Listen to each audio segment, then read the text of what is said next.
अच्छा माशाल्लाह, यहाँ पे बलोची देसी खुराक कुरनू बन रहे हैं। इसके बनाने का तरीका अभी हम आपको दिखाएंगे। ये दो नए चीज़ें लग चुकी है। यहाँ पे आपको ये पत्थर नज़र आ रहे हैं।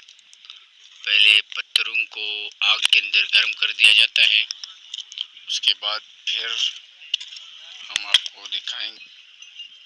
ये अभी आटे को गूंदा गया है, अभी ये बन रहा है इंशाल्लाह।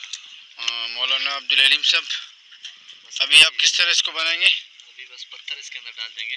अच्छा, आपके पत्थर ये रखे हुए हैं? अच्छा, ये रखे जी जी।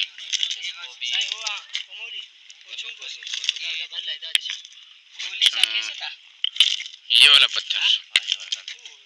अच्छा, ये जो अभी कुरनू बन रहा है